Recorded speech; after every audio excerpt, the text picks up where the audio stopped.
All right, so I want to get to the next article on Debka Weekly, and the title is Why Netanyahu Backtracked on Engaging Iran in Syria and Turned to Gaza. I want to make sure that I got the right one here.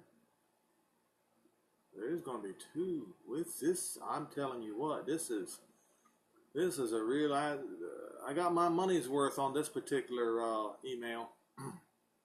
All right, I'll get started. On the face of it, Prime Minister Benjamin Netanyahu came out of the Trump-Putin summit in Helsinki with shining colors as the first Israeli leader to draw the presidents of the two rival global powers into a joint commitment for Israel's security. Hear that? You hear that word? Security? You're going to hear it more often. Coupled with high praise for himself. At their press conference in Helsinki, Vladimir Putin noted to reporters that during their 2-hour one-on-one, President Donald Trump paid particular attention to Israel's security needs. With regard to Syria, he said the task of establishing peace and reconciliation could be the first showcase example of successful joint work. He then revealed that he and Trump had agreed that Israel's border with Israel should be secured according to the terms of the 1974 Separations of Forces Agreement for the Golan. President Trump then said, "We both spoke with Bibi Netanyahu, and they would like to do certain things with respect to Syria, having to do with the safety of Israel." Note the code words here. I will continue, and I will elaborate on it in a few minutes. Both countries will work jointly, creating safety. Here we go with these code words again. Remember reading about these code words? When they shall say peace and safety, then destruction comes upon them, and they shall not escape. I'll get to that in a few minutes. Creating safety for Israel is something that both President Putin and I would like to see very much. In another comment, Trump said, "A very good conclusion for Israel, something very strong. He, Putin, is a believer in Israel.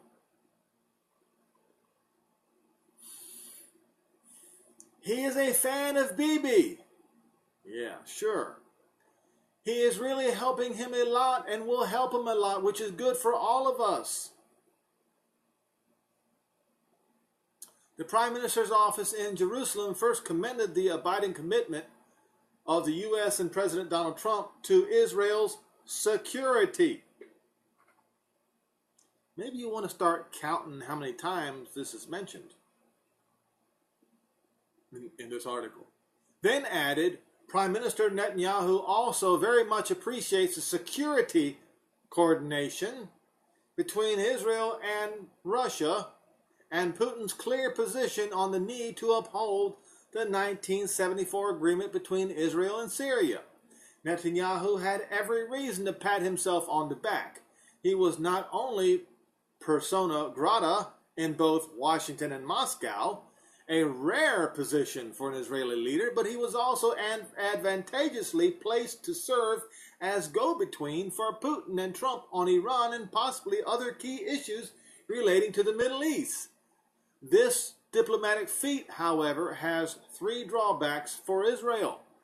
One, the Prime Minister had to drop, without explanation, the slogan he thundered almost daily, which singled out the uprooting of Iran and its satellites from Syria as the primary goal of Israeli policy. This slogan vanished from his rhetoric after his last interview with Putin in Moscow on July the 11th, apparently unnoticed by the general public. An outcry may be lacking because most people were not aware of the full connotations for Israel of the 1974 Golan Separation of Forces Agreement, which Netanyahu had been touting instead. It means that Israel has formally accepted the position of Syrian government forces along its northern border. And since Hezbollah and Shiite militias under Iranian Revolutionary Guards officers' command make up 80% of Bashar Assad's combat units, it would be realistic to expect them to eventually creep up to Israel's northern border. Netanyahu has therefore not only given up on throwing Iran out of Syria, but also dropped his demands for pushing them far back. This will be the second time in 6 years that Netanyahu has, at the decisive moment, shied away from military engagement with Iran. Debka Weekly notes, then as now, he omitted to inform the public or explain his zigzag and simply let it ride. In mid-2012, the Prime Minister directed Israel's military and intelligence chiefs to prepare for an attack on Iran's nuclear facilities as a preemptive move against its weaponization program. But the go order somehow never materialized. Now, too, Israel's determination to fight Iran to abort its permanent military presence in Syria has tailed off. Number 2, not too long ago, Netanyahu's warm personal friendship with President Trump was hailed as Israel's greatest strategic asset. It peaked with the celebration of the U.S. Embassy's transfer to Jerusalem in May. Now, however, as both Trump and Netanyahu begin to stumble, some Israeli circles are questioning the wisdom of the government's sharp cutoff of ties with other political camps in America, including the Democrats. Israeli-U.S. intelligence cooperation has so far not been affected by Trump's battles with his intelligence services over their probes into Russian interference in his election campaign. But things may be changing. Trump's evident sympathy for Putin's case on one hand, and Netanyahu's intensified interchanges with Putin on the other, may impact the intelligence partnership between U.S. and Israeli agencies. Number 3, Israel will keep up its sporadic strikes against Iranian and pro-Iranian targets in Syria. But since the Prime Minister turned away from a major war operation against arch-foe Iran in Syria, the IDF is free to shift its main focus from the north to the endlessly troublesome Gaza Strip and bring some relief to the Israeli communities forced to live amid the diverse torments inflicted upon them by the Palestinian Hamas. IDF concentrations on high alert last week on the Syrian and Lebanese borders have headed south. By Monday, July 16, Israel officials were saying that the IDF forces would drive into Gaza Strip in a matter of days, barring unforeseen obstacles. Instead of grappling with Iranian and Hezbollah in Syria, Israel's armed forces would crush Hamas with its fellow terrorist groups, including Iran's Palestinian surrogate, the Islamic Jihad. But there have also been hints of a delay. After all, for 100 days, since declaring its March of Return campaign in March 31, Hamas has staged violent demonstrations for pushing over the border fence while hurling firebombs, grenades, rocks, burning tires at the IDF defenders, for which it paid in 130 Palestinian deaths. It has fired 500 rockets at Israeli communities and laid waste with incendiary kites and balloon bombs thousands of acres of flourishing farmland and vegetation planted on this once barren region. During that time, Israel's military chief left the Gaza front on the back burner while building up for their first priority, the Iranian peril in the north. Dealing with the Gaza front that is now doubly urgent, as there is no certainty, Debka Weekly sources warn that Iran and Hezbollah, I think they put in the wrong word. It says, won't interfere in Gaza too. It should be, will interfere in Gaza too. On the side of the Palestinian terrorist groups they have long championed. Now, you see what's happened now. In short, Israel has been assured of peace and safety by Presidents Donald Trump and Vladimir Putin. They have been assured peace and security, just like it is written, just like Paul said. I'll go ahead and go to it for a second, and then I need to continue reading.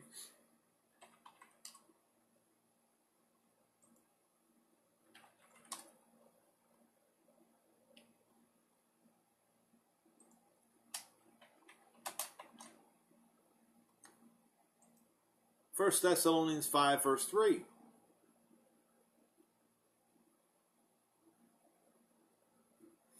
For when they shall say, peace and safety, then sudden destruction comes upon them as travail upon a woman with child, and they shall not escape. You know this. You know the passage. I don't need to elaborate on it at this point. I need to go back to. So essentially, what is happening? They have been assured peace and safety on the northern front. Yes, the very front where the Ezekiel 38-39 invasion begins. They have been assured peace and safety. So now Israel can turn their back on the northern front and focus on Gaza, or so they think. Now, on to the next article. This one is First Steps Towards U.S. Recognizing Israeli Sovereignty for Golan. The day after the Helsinki summit, Israel's former UN ambassador Dori Gold appeared before the U.S. House of Representatives Committee Oversight and Governance Reform Subcommittee. The subject of his appearance, which White House was quietly instrumental in arranging, was recognition of Israeli sovereignty on the Golan Heights. This was the first step, Detka Weekly reports, in a historic process initiated by President Donald Trump and Prime Minister Benjamin Netanyahu for U.S. recognition of Israel's annexation of the Golan, which Israel captured from Syria in the Six-Day War. Dori Gold, who often acts as Netanyahu's overseas emissary for confidential commissions, made the following argument to the subcommittee.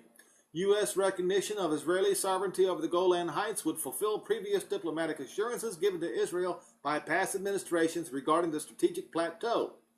That Israel prime ministers, including Benjamin Netanyahu, were ready in secret diplomatic contact with Syrian President Bashar Assad to discuss ceding parts of the Golan and even allowing Syria to exert its sovereignty over Israeli habitations did not mean that, at the moment of truth, they would actually have agreed to withdraw from the Golan in full.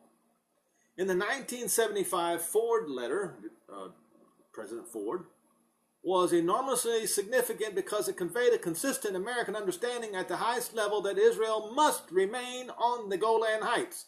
This raised the question of how an Israeli force can remain there without Israeli sovereignty. The Golan is only 16 miles across at its widest point, but Israel's presence there provides a vital strategic intelligence advantage. The IDF post atop Mount Hermon is known to Israelis as the eyes of the nation. The eventual recovery of the Syrian army as a military power must be anticipated in light of Russia's intervention to save the Assad regime and its massive arms transfers to this end. Tehran has created Shiite proxy militias modeled after the Lebanese Hezbollah, using manpower from such countries as Lebanon, Iraq, Yemen, and Pakistan, and they should also include Afghanistan, Hindu Kush, to take up positions in Syrian bases. As recently as July the 11th, it was reported that Hezbollah and those militias were integrated in the Syrian army for its campaign to take control of southern Syria. Any negotiation on the future of the Golan must be predicated on assurances that Israel's interests would not be jeopardized by its withdrawal. But for Israel's military strategists, a hypothetical Syrian army presence on the Golan raises concerns. Number one, The loss of intelligence outposts would deprive Israel of the capability to detect a Syrian aggressive intent in real time.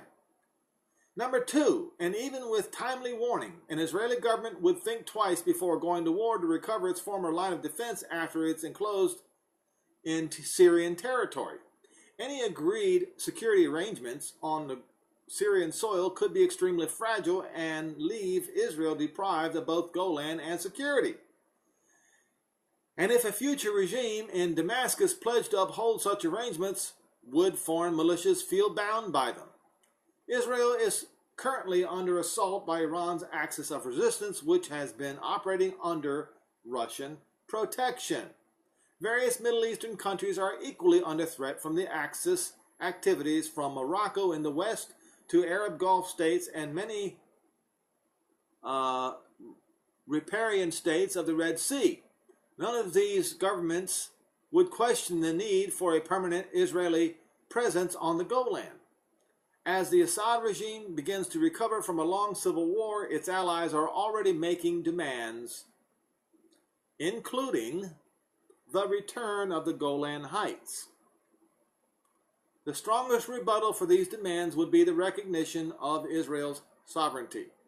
This would serve as a lesson for those wishing to use the Golan to threaten their neighbors that they will not benefit in the court of international diplomacy. Today, governments have a choice. They can back the demands of Iran and its supporters, or they can recognize Israel's right in the Golan Heights. U.S. recognition of Israeli sovereignty would be an important example for others. Now, I'm done with Debka Weekly today, but I must hasten to add this point. What changes everything is this. And I'm afraid I'm going to have to do an article on this too. There's a lot going on today with the nationality law that was just passed in Israel today. You have Turkey and all the Muslim nations are screaming, apartheid state, apartheid state, apartheid state at Israel. And I need to do one more video once again to address this, to point out the hypocrisy of all the nations around this world concerning Israel and the so-called apartheid state slander. But I will have to do that in another video.